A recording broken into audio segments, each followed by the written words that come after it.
Welcome back to my Galaxy Sprint streaming shit things. I'm gonna try to beat my record. If I can't beat it, well, whatever. I don't give a shit. I'm still a world record holder.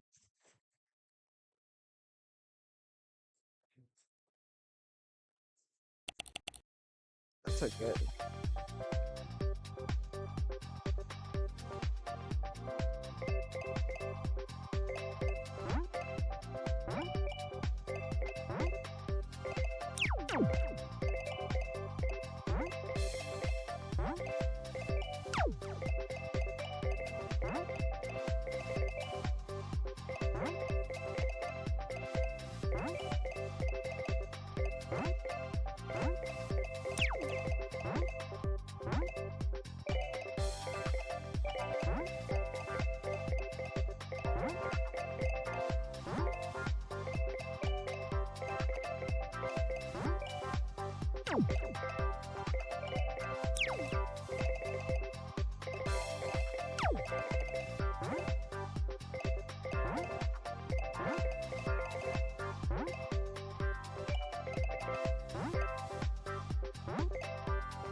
He's averaging 40.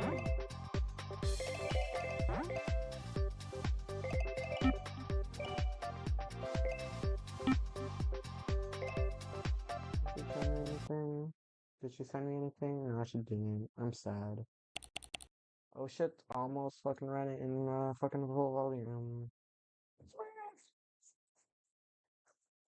Oh yeah, Vegeta, because I'm Vegeta, because I'm Vegeta. First of all, you're not Vegeta. Second of all, you're not Vegeta.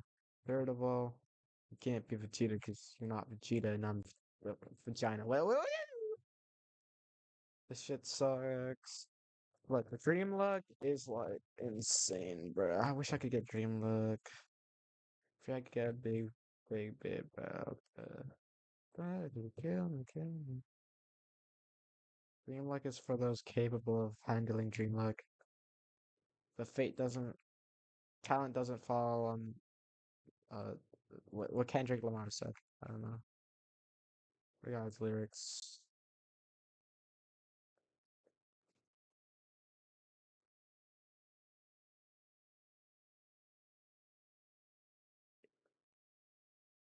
If Darwin was a racist, would he not like to live?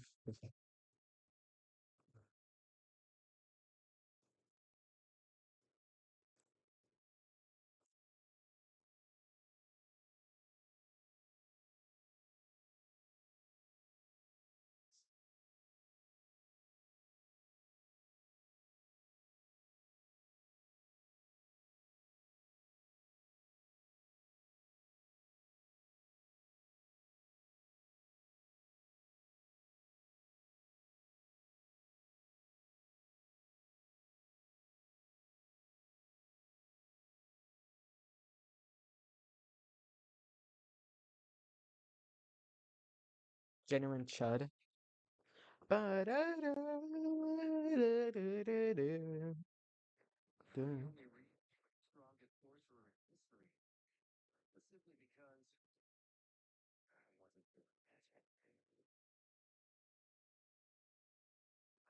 Sweaty gooch and a bad case of swamp ass. I have a dry gooch and a good case of normal ass. Whenever I put my ass down there, it smells like cheese. Well, whenever my girl put her hands down there, she says it smells nice. How come every time we're out here, my thighs are always sticking together? Ooh, yeah, that never happens to me. I don't get it. We both work outside. What the fuck is this? My entire school called me Gooning. This is the perfect video to watch while I was fucking on breaking YouTube the the other rhythm. day, and I was watching Gervais's video about his school catching him being a gooner. And towards the end of the video, he says, It's not that embarrassing compared to some other stuff like people getting all naked and masturbating in the school bathroom.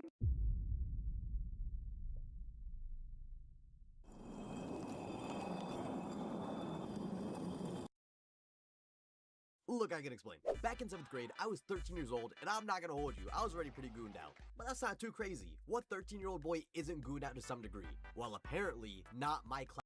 classmate David, who the story begins with.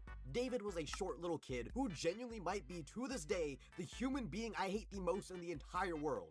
David was this kid who shared English and lunch with me, but he would only ever talk to my friend group because he loved nagging my best friends. Most of the time, me and my friends hung out at my place, and David knew to stay out of that. But anytime the hangout was anywhere else, David was always like, "Let me join you guys, let me join." And I know it sounds like I'm just hating on a normal dude for no reason, but my own friends would tell me that all he ever does is talk shit about me for no reason. And did I forget to mention, he's ultimately the reason why I'm gonna get caught gooning in school. But before that, one random day at lunch, I hit my breaking point. My entire friend group was just trying to talk about some normal shit, like what games we're gonna be playing when we get home. But David's sorry ass just had to put himself in the conversation and start talking about how he has the best grades out of everyone at the table. And mind you, all of us are stupid as shit and we know it. Nobody was even talking about grades. I can't remember exactly how things escalated so far, but one thing led to another, and before I know it, I called David a bitch with a capital B straight to his face, because he's a bitch. And that was possibly the most satisfying experience any human being could ever have, aside from maybe that first shot of heroin. Unfortunately for me, after lunch ended, we had our English class together, where David did not hesitate to tell our teacher what I did. Now mind you, in 7th grade, I was a pretty good student. I had decent grades, but most importantly, all my teachers thought I was an angel. They loved me. So when my English teacher heard what I did, she looked at me as if she was betrayed by Jesus himself. And I felt deep in my soul, my life was already over. She took me outside the classroom and asked if I called David the B word. And I just looked her dead in the eyes. Yeah, But I don't want the I did needles it. to be too big. What do you think? If you go up, it's gonna get kind of baggy. Although baggy is very popular now, It don't you sure think? is. Better Charles sleep is Daniels simple. a Just track your racist when you activity, start driving relax, cars. enjoy adequate exposure to natural light. Or maybe you just need a And said, "Yes." My hatred for this dude was so intense, I couldn't even pretend to pass up on a chance to hate on him. Needless to say, I got suspended, but not just any kind of suspension, I got an in-school suspension. And this is unfortunately where the gooning would happen. This was my first time getting in any form of big trouble at school, so I had no idea what to expect. All they told me was to show up to school on time the next day and report to room 237, a number I will never forget for as long as I live. I'm thinking, maybe they're just gonna put me in the sped class for a day or something, but my god, I could not even begin to fathom what they did to me that day. I showed up to room 237, and it was completely empty, aside from one desk directly in the center of the room, and a man who I could only assume was the supervisor of this room. He was tall and skinny, he kind of looked like a creepypasta creature. He told me to take a seat in the most monotone voice possible, and when I did, that's when it hit me. There were no posters, no whiteboards, no books, there was nothing in this room. It was literally just my desk and him. So I asked him, what would I be doing here? And he said until the entire 8-hour school day ends, I would be doing nothing. No talking, no socializing, no phone time, just isolated in a room with SCP-173 reincarnated for 8 hours straight. Now admittedly, I didn't think this was gonna be that bad. But as time went on, and more time went on, the boredom was beginning to consume me. I could have sworn 2 hours passed, but when I went to look at the clock, it was not even 10 minutes that went by. That's when I knew this was about to be the worst day of my entire life. But little did I know, it was about to get so much worse. As 2 hours passed, I was able to contemplate literally every single decision I've ever made in my entire life, and that's when I was finally saved by something I least expected. My math teacher came over to my room, and not only did she talk to me for like 2 seconds, those 2 seconds felt like I was drinking water after being stranded in the desert for over a week. That's how badly I needed socialization. And she also gave me a math test. Usually this would suck, because I hate math. But my brain was finally going to get some sort of stimulation. I was probably the happiest anyone has ever been to see an algebra expression. This math test was so good for my mental health. I literally began to panic as I realized I was finishing the test. It's not like I could think any slower to solve the problems, but I managed to keep the pencil on me after I finished the test, and whenever my supervisor was not looking, I would literally write out random ass algebra expressions on my desk and then solve them, just to have some form of mental simulation. And it worked so well too until my supervisor caught me and took my pencil. So now I'm like 4 hours in, with still half the day to go, and I'm starting to hallucinate, man. I'm seeing shit that isn't even there anymore. I could have sworn I saw Optimus Prime railing the shit out of Bumblebee on the wall, but deep down, I knew that had to be fake, because Optimus Prime is a bottom. And I even had another vision where SpongeBob was murking everyone at my school, and when he came to my room, he told me he'd only let me live if I could do my best SpongeBob laugh. And I almost in real life hit some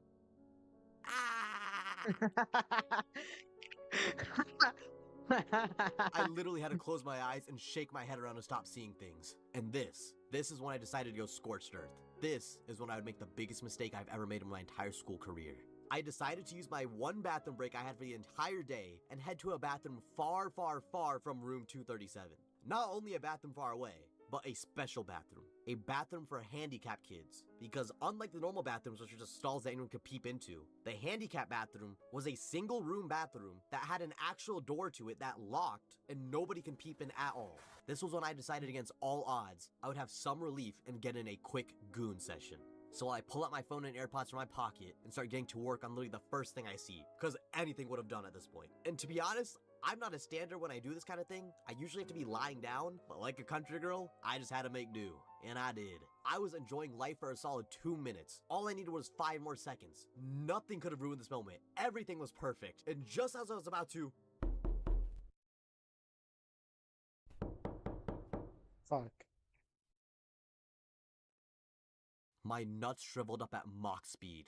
What the hell was I supposed to do? I couldn't even think properly. I was mentally castrated the entire day, and here I was physically castrating myself in this bathroom. In a moment of panic, I stayed silent and kicked on the toilet a bit so the person outside knew there was someone in here, and then I waited a few more seconds before flushing the toilet, then washing my hands, and when I opened the door, I couldn't believe my eyes. There was a kid in a wheelchair with his adult attendant pushing him.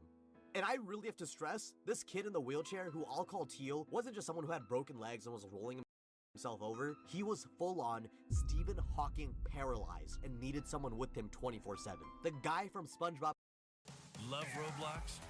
Earn Roblox digital gift cards with Microsoft Rewards. Sign up for Microsoft Rewards and earn points for your everyday activities when you search on Bing, play on Xbox, and use other Microsoft products. Get started today. I unlocked Uber Super Rare Lone Moon Lunos, which means I now have both Lunos variants. Battle Cat's enemies are gonna hate me for what I'm about to do. First of all, guys, I want to talk about Squire Luno, because when I first made my video on him, I said, no, he doesn't break difficulty in half. Have I changed my mind since then? No. Most of the time, I refuse to use this guy because he is that overpowered. However, the reason I said I don't think he breaks difficulty in half is because in higher difficulty stages, you definitely need more than him, and he gets a little bit finicky when you're trying to time everything because you got to make sure you get his conjure every time. However, if you're in early Battle Cats and you get this guy, he is going to carry you so hard. Lone Moon Lunos, bearing the people's despair, he fights on endlessly in a hollow trance. Conjurer, tough and knockback versus floating, aliens, zombies, and traitless with Omni Strike. These two Ubers are so complementary, it is ridiculous. We've got Dark, Angel, Relic, and Aku targets for light Lunos, and then we've got floating, alien, zombie, and traitless targets for dark Lunos, which means the only two things we can't target are red and metal. Then if you take a look at their abilities, it gets even more crazy because Light Lunos has Savage Blow, immunity to Weaken, Freeze, Slow, Knockback, Surge, and Curse, whereas Dark Lunos has Zombie Killer and immunity to Freeze, Knockback, Explosion, Warp, Curse, and Toxic. That means that between these two guys, there's only one immunity they don't have, and that is Wave immunity. I think that's kind of fair, to be honest, because that means that if Ponos doesn't want you to get carried by one of the Lunoses, they can just put a bunch of waves in the level. And we all know that there's very few wave shields in this game. All right, so let's go ahead and get this guy to level 10 so we can see what he evolves into. Lunos the Eclipsed. Though his body is battered, his noble pride never wavers. Conjurer, tough and knockback versus floating, alien, zombies, and traitless with Omni Strike, and now he also has Strengthen. Don't really know how that's gonna play out, but cool, sounds good. Gonna level up this guy at least a little bit before we go anywhere, okay? I'm thinking let's go to level 40, although I kind of want to bring him to level 50 so we can just be on par with Light Lunos, you know? Yeah, you know what, I'm just doing it. I'm going all the way to level 50. I know we can go further than that, but I think level 50 should be good. All right, boom. Double Lunos. Double level 50 Lunos. Guys, I am at the last user rank reward before rank 25,000. How crazy is that? 5 Catamin Seas. Okay. Very nice. Lone Moon Lunos unlocked. Wow, wait. Look at this guy. I think I like him more in this form than the light version. They both look pretty cool, and they're obviously very similar. One is just dark and one is light.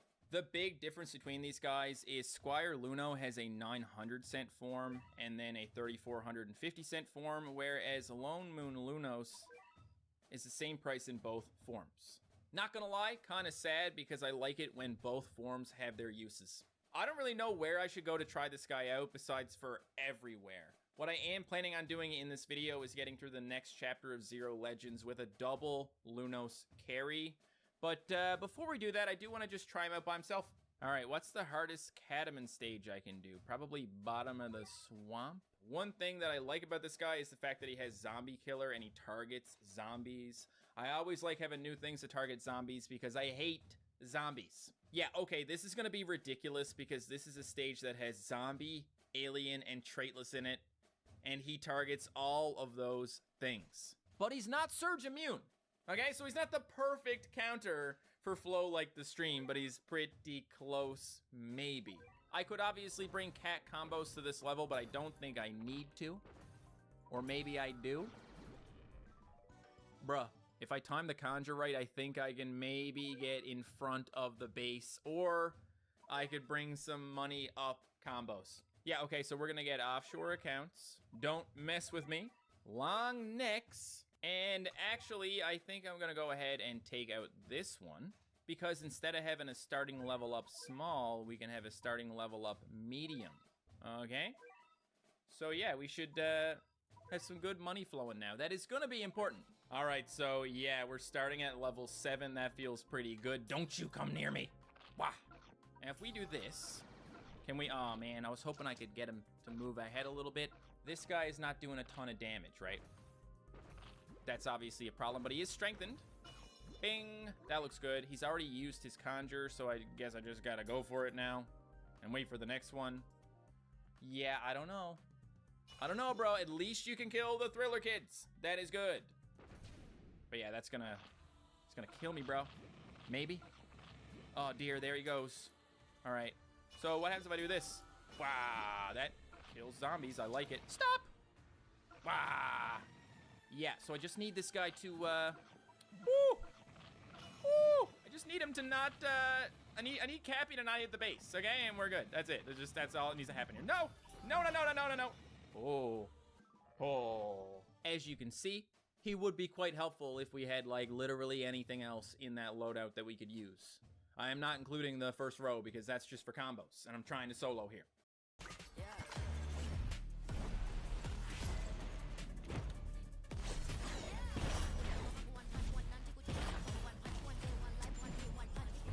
Now, if we brought Squire Luno with us, then they would be absolutely doomed.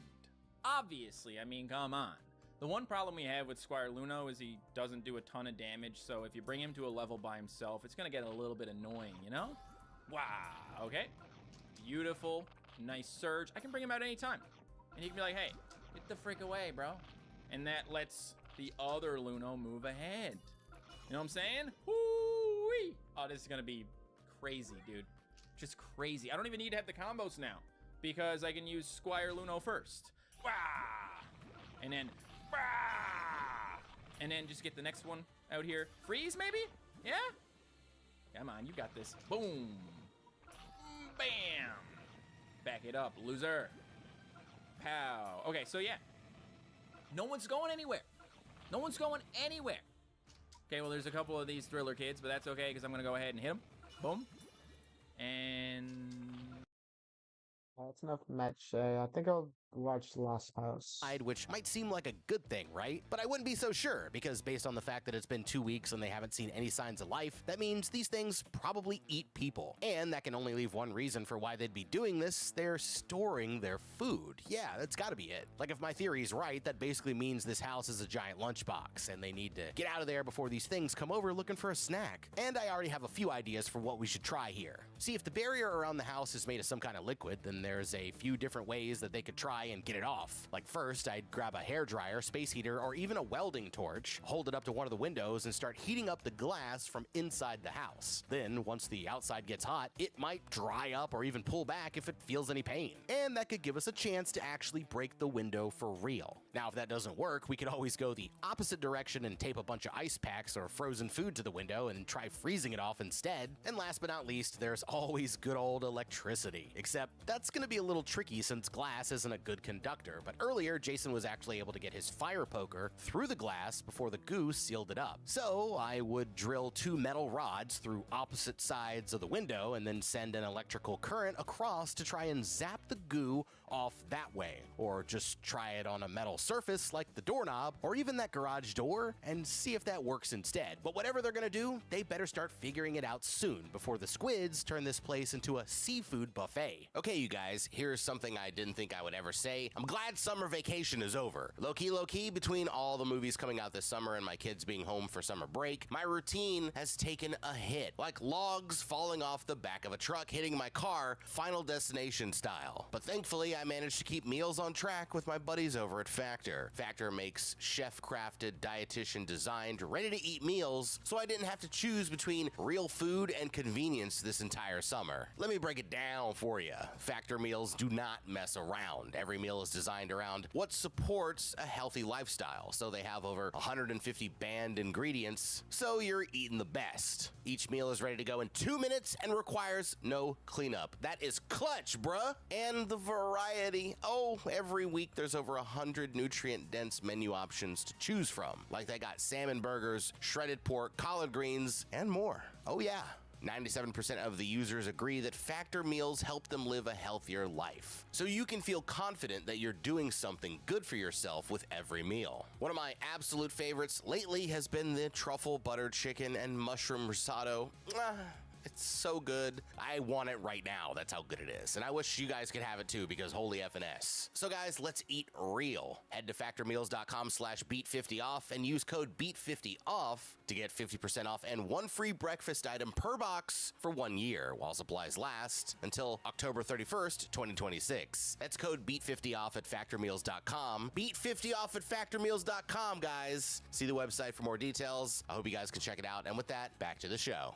Eventually, an entire month goes by until one night the kids are chilling up in the attic and Ruth looks out the window and goes, "She's back." Now, at first, her brother Graham thinks that she's full of baloney, but then he takes a look for himself and sees it as well. Some kind of Slender Man looking thing posted up in the neighbor's yard. It disappears before he can get a good look at it, and not wanting to believe it, he tries playing it off like it was just her imagination. But now Ruth is convinced that there must be something else out there. So that night at dinner, she brings it up to her parents, except just like her brother, they think that she's making it all up. And honestly, things are starting to get a little tense now that they've been stuck for so long. The next morning, it's Christmas, and the parents did the best that they could to make it feel like the real thing, even if all the presents are just random junk they had lying around. But as Ruth goes to look out the window, she sees this old lady across the street randomly drop dead in her living room, and they all rush to the other side of the house so they don't have to watch. Then, as if that wasn't depressing enough, Jason gives their dog Cassidy his heart medicine, only to realize that's the last of it, meaning the pup's not gonna make it if things don't go back to normal pretty soon. Well, that night Ruth's up late when she notices something outside the back door, and all of a sudden that lady Susan, who went to get help, comes running over with a big-ass knife, begging to get inside. Horrified, the kid takes off as her parents come running to see what's up, while outside, the lady circles around and starts banging on the living room window. They couldn't let her in, even if they wanted to, but as Anne gets closer, she starts going, "They're all dead," and "Don't let them see you," until suddenly something in the water grabs the lady and rips her away from the house. And in the distance, they see one of those weird shadowy creatures dragging her out of sight, and just then, there's this huge flash of light that makes everyone cover their eyes. And when they look back again, the lady and all the creatures are completely completely gone. So realizing things just got a little bit more complicated, Jason pulls all the curtains shut and says that it's time for a family meeting. And I mean, it looks like Ruth was telling the truth all along, but whatever these things are, they definitely don't seem friendly, so they all decide to spend the night in that same room together, agreeing that from now on, they should keep the curtains closed when it's raining and try to stay out of sight. The Bush Guide, cold and smooth survival skills. My watch is broken. You could tell time by measuring the sun's distance from the horizon. Looks like happy hour. Head for the mountains. Keeping track of stock levels and sales used to be my biggest nightmare with my e-commerce store. Now, Xero makes it easy to stay on top of everything. It keeps everything in one place so I can check sales, track expenses, and stay on top of cash flow no matter where I am. I never have to second guess. Oh, so now everybody believes in aliens, huh? Sure. I see how it is. But they already would have been prepared for this if they didn't make every horror movie parent's #1 mistake. They didn't listen to Ruth just because she's a little kid. Now, Ruth may be little, but she's not too, and by her age, pretty much every kid understands the difference between real and make-believe. So the minute she started talking about aliens in the fog, I'd shut the hell up and listen to her, and not try to gaslight her into thinking that it's just her imagination, and if they actually paid attention to what she had said, they could have picked up on one very interesting detail. You see, Ruth is convinced that one of these creatures is actually nice, and she even thinks it's been trying to communicate with her. So if that's true, then that's definitely something worth looking into, but we have to make sure that the others don't kill us first. And for now, that just means staying hidden. Now, closing the curtains when it rains is a good place to start, but if it was me, I'd split the house up into 4 sections and make sure everyone knew which rooms that they were responsible for. That way we can get it done as fast as possible. But the thing is, we don't actually know which senses these creatures use to hunt, so besides just closing the windows, I'd tell the fam to stay as quiet as possible whenever it's raining outside and even shut off the power, like I mentioned before, so we're not giving off any electrical signals. But when it comes to Ruth's new friend, that's the one creature we're not gonna hide from. And instead, whenever she senses that it's around, I'd be trying to see if they can actually figure out a way to communicate. Now, the main problem with that is, I'm pretty sure these things don't speak English, which means that they're gonna be starting from scratch, but it's still possible for them to talk if they come up with a way to use symbols. Like, let's say that Ruth points to herself and then draws a heart on the glass, and then the creature draws a heart back. Well, over time, maybe we can eventually establish that heart means Ruth, and if we can make that connection, then all we have to do is start adding more and more symbols from there until eventually we're able to get entire points across. And then maybe, just maybe, we can try and convince Ruth's friend to let us out. But for now, at least it's a place to start. The next day, it's still raining hard, and Jason's just standing there with the curtains wide open like he completely forgot about that entire discussion from earlier. By now, the neighbors' lives are all completely falling apart, and things outside are looking pretty rough. So when the kids come to see what he's looking at, he sends them off to go do some PE as a way to keep them distracted. But that's when Ruth makes another game-changing discovery. You see, before all this happened, the house was already about to fall apart. So while Ruth's swinging around on those silk ribbons you see acrobats use, she ends up putting a bunch of pressure on the chimney until finally this big ass hunk of metal crashes down into the fireplace, and it looks like it's the chimney cap. And when Jason shines his light up there, it seems like the top is actually open. The only problem is they're all too big to climb up. I mean, everyone except for Ruthie. So the girl volunteers to go up there and have a look. It's a pretty sketchy idea, but at this point they're willing to try it. So after getting her a helmet and some knee pads, they hook her silks around the piece of metal and start lifting her up towards the top. And even though the gap is too small, she's actually able to stick her arm outside for the first time in months. So that seems like good news, right? Only before they can even really talk about it, they hear Cassidy crying in pain from the other room. And rushing to check on him, the parents realize his heart is finally given out. Well, not wanting him to suffer, they realize there's only one thing left to do. But they don't want to traumatize the kids either, so Mom takes them to the couch and puts Annie on full blast like, "Tomorrow, tomorrow," as Dad goes to the closet and gets the toolie. And they all cover up their ears as he rolls up on poor old Cassidy and blasts him right on the garage floor. But now they've got another problem, because they can't just let him sit there and rot, and trying to think of something, Anne throws out the idea of cremating him in the fireplace. But that's when Jason goes, "Nah, we can't waste the meat," and knowing that he's right, but disgusted by what he's become, she tells him to leave her out of it and storms off. So my boy chops old Yeller up into a bunch of Cassidy cold cuts and sticks him in the fridge the next day for turkey bacon. But that still leaves him with a plastic bag full of dog guts, and he's about to burn them up in the fireplace when he sees a frickin' wolf posted up in the backyard. So feeling bad for it or something, he sends the guts out through the chimney so it can have a little snack. Only another storm rolls in, scaring the wolf off. And when he looks at the window, he sees the rain copying the shape of his hand, reminding him that there's still a lot about this that he doesn't understand. One day, the sun pokes through just long enough for Ruth to put one of her plants up on the windowsill, but it starts pouring again a few minutes later, and they all start scrambling to close the curtains. The only one who's not in a hurry is Ruth, who's honestly getting tired of being stuck in the house for so long, but that's when she realizes that she forgot her plant, and in the split second where she has the curtains open, this horrifying creature sees her and lunges straight at the window. Terrified, they all stay perfectly quiet as it scratches the glass with its claws and starts feeling around with its tentacles until finally it loses interest and leaves. And relieved, they all hug it out like, damn, close call. Oh, hello. I'm Parker Posey. Can I let you in on my summer hosting secret? It's a Long Island. A real Long Island! She's so easy. Oh my gosh. Oh, I love it. We are older now, but also younger than we'll ever be. I'm not actually having sex with you, okay? Oh my God! You think you're the first ones to be young and adorable in New York? Are you busy after this? I'm married. Me too. And I'm gay. Hey, me too sometimes. Boys like us, we have one straight friend and...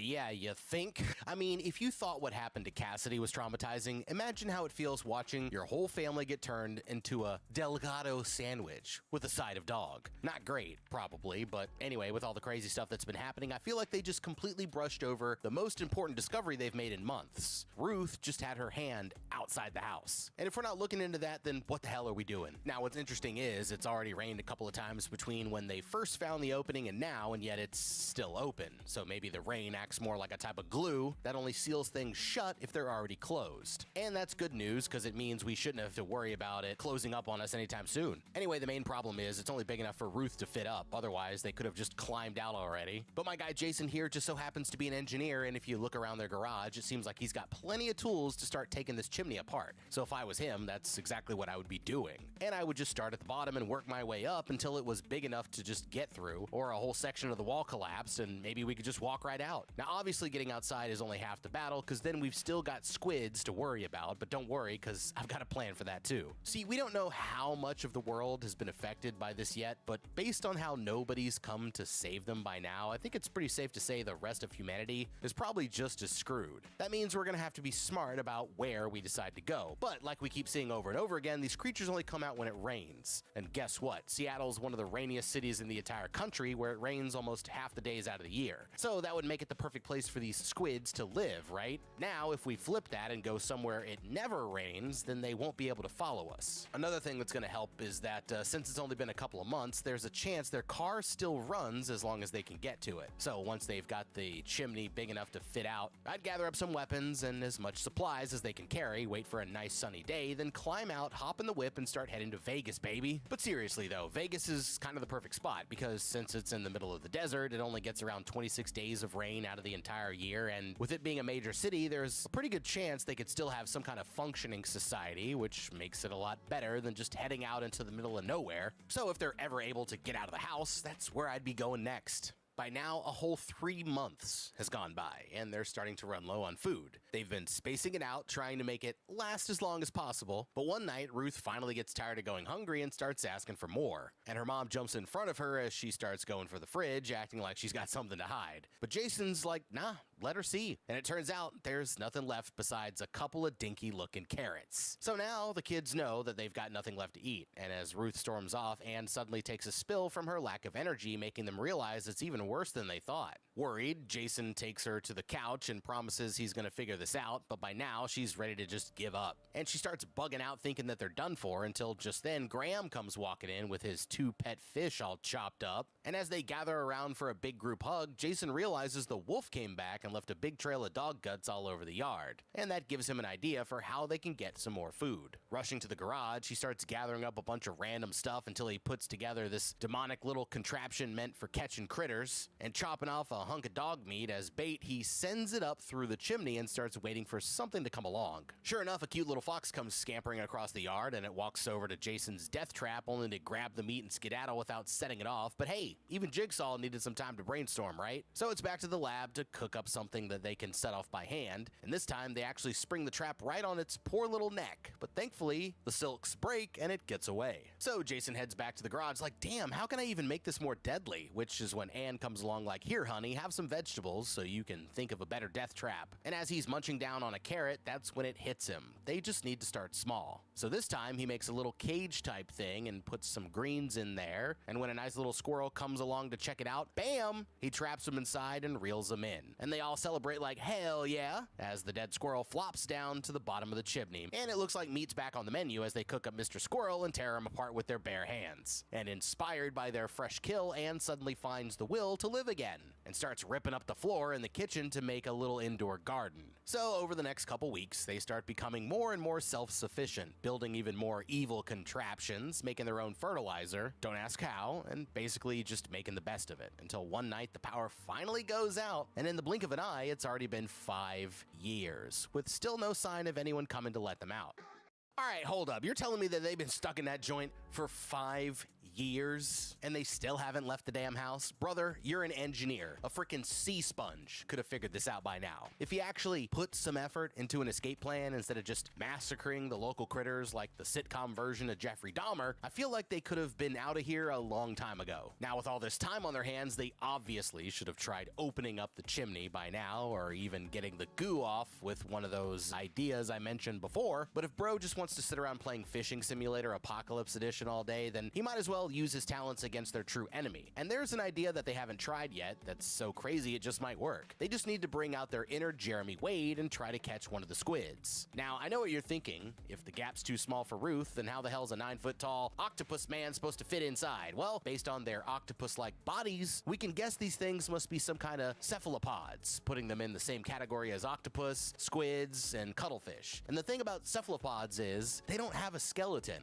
which is why octopuses can fit through such tiny openings compared to their size. So basically, if its head is big enough to fit through, then the rest of its body can as well. And that means pulling one down the chimney should be a piece of cake. So first, I would use Jason's engineering skills to put together a trap that was strong enough to pull one of them in, and set the family up with a bunch of homemade spears, then wait for a rainy day and send out a lure to get its attention. And once it takes the bait, bam, we hook it and drag it down the chimney into the house. But then, what do we do once we catch it? Well, the most important thing is to make sure it doesn't try and go back up the chimney, but octopuses have an extremely sensitive skin, so I would just spray a bunch of household chemicals all over the inside, and that should stop it from wanting to go up. And based on how these creatures like to stay out of sight, that tells me that they're ambush predators and not looking for an open fight. So if we jump on it 4-on-1, it might get scared, run for the door, and open the barrier so it can get out, and then boom, we jam something in the door so it can't close, and now we're free to leave whenever we want. Of course, then we've still got to figure out how to survive once we get outside, but it's a lot better than just sitting around waiting for one of these creatures to finally pack them up. Well, it seems like they've been getting better and better at survival over the years. Mom's garden is still going strong, they found a way to get fresh water, and Pops finally devised a trap satanic enough to catch my boy Mr. Fox, leaving his poor kids fatherless in the gutter. While outside, nature's completely taken over, and it doesn't look like the people are coming back anytime soon. So one day, Mom's giving Dad a haircut when one of his automatic traps goes off, catching a skunk without him even having to be there. And even though he's doing it to keep them alive, Ruth is starting to wonder if he's going too far. But she's not the only one who's starting to lose her motivation.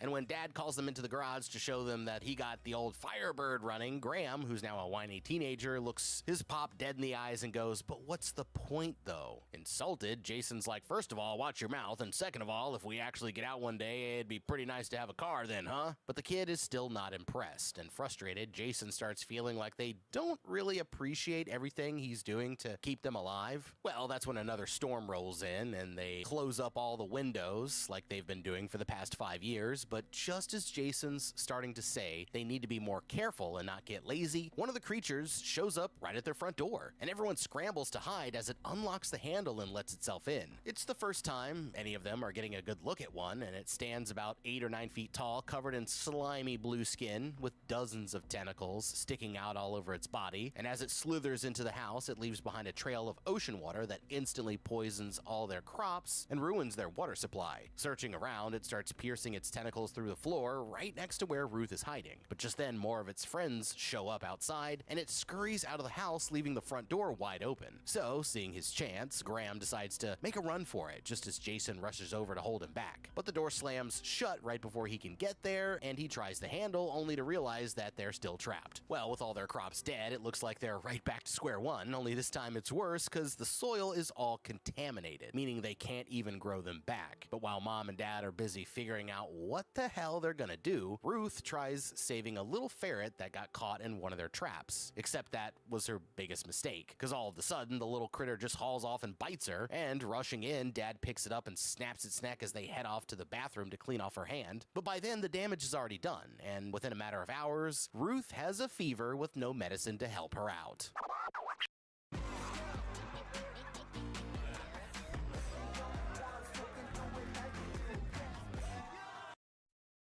Okay, well, there goes 5 years of survival down the toilet, like as if losing their crops and water wasn't bad enough. Now Ruth's not even gonna live long enough to starve to death. So sorry, kiddo, but it looks like you kind of f***ed up. I mean, to be fair, I know you've been locked up in a house for a long time, but that doesn't mean we just forget all about common sense, okay? And yeah, with life being as boring as it is, I can see why you might have felt the urge to have a little Snow White moment there. But you gotta remember, this ain't a fucking Petco. And if that ferret's been surviving outside for the last 5 years, that's not a pet anymore, that's a full-blown wild animal. Like, maybe if you were still 8, I'd understand, but by 13, you're supposed to know better. And if you accidentally caught rabies without any hospitals around, you're toast. So honestly, you'll be lucky if the antibiotics are even enough. But when you survive all that only to get taken out by a ferret, that's how you know that you have f***ed up. They need to find some antibiotics fast, or else Ruth might be toast. But with no way out of the damn house, it seems like there's nothing they can really do. So desperate, Jason gets in the Firebird and starts slamming into the garage door, Resident Evil 7 style. And he keeps going until he finally wrecks the car and passes out. But while he's on the ground, he notices something about the floor that looks different.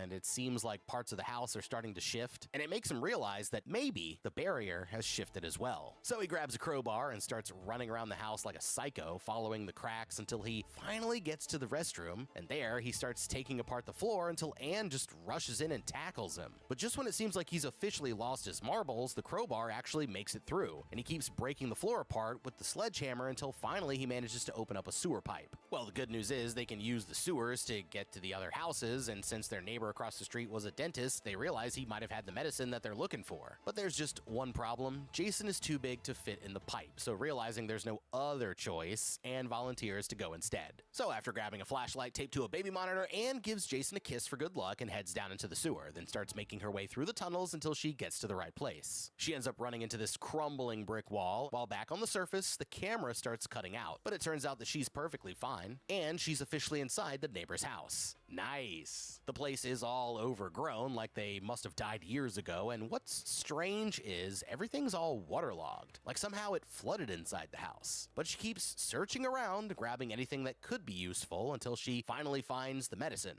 And she's just about to head back when she hears one of the squid freaks creeping up behind her. Staying quiet, she waits for an opening and starts sneaking for the basement, only to drop all the medicine, making a loud noise. And realizing she's busted, she quickly scoops it up and books it downstairs, jumping into the pipe with the creature right behind her. She makes it back to the house with the monster just a few feet away. She just pulls out the glizzy and starts blasting. But it fires some kind of black ink straight in her eyes, knocking the blammer out of her hand, and they just drag her away. And with the creature trying to climb up the pipe, Jason grabs the sledgehammer and takes out the wall, blocking the hole, that way it can't get in. Well, the medicine seems like it's working, so hopefully Ruth's on her way to feeling better, but now they've got an even bigger problem, because they're worried that Squidward's gonna come back and finish the job. Jason thinks that it's all over and realizes the creatures don't know how many of them there are, so basically he wants Anne and the kids to hide upstairs